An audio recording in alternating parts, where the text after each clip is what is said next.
Winter එක එහෙම නැත්නම් ශීත ඍතුව ඉවරයි.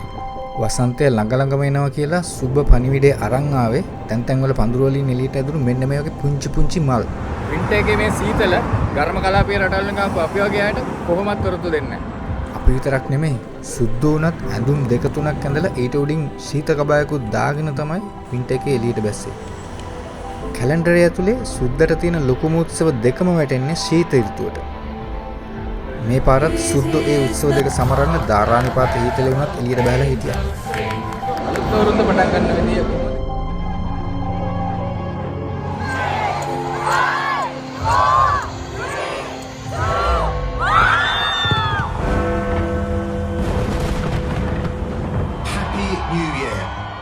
උෂ්ණත්වයේ රින ගණන් වලට පහළ බහිද්දි මෙන්න මේ වගේ හීටර්ස් දාගෙන ගෙවල් ඇතුළෙම ඉන්න එක තමයි සැප.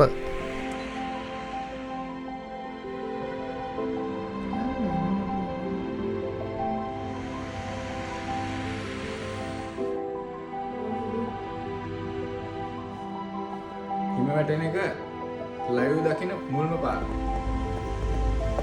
දැන් තමයි තේරෙන්නේ මේ හිම වැටෙන එකත් එක්ක එදිනෙදා වැඩ කටයුතු කරන්න ගියාම මිනිස්සු කොච්චර දුකක් විඳිනවද කියලා.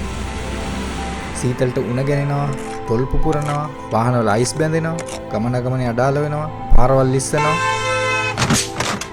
තව ගොඩක් කරදර.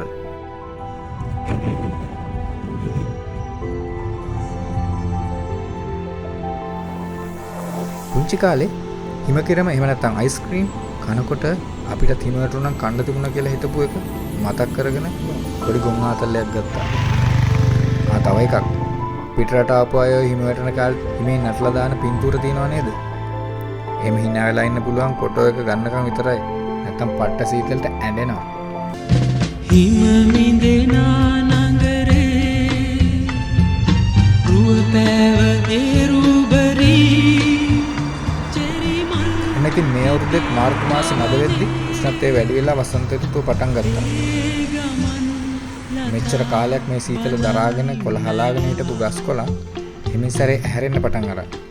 විශේෂත්වය තමයි බොහොමයක් ගස්වල දලු කොළ එන්න කලින් ඉසිසලම එළියට එන්නේ මේ අපූර්ව මල්.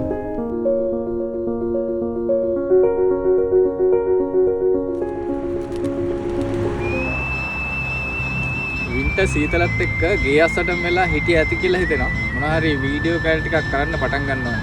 මේ ඩැෆඩිල් මලේ මොටිවේෂන් එකත් එකම.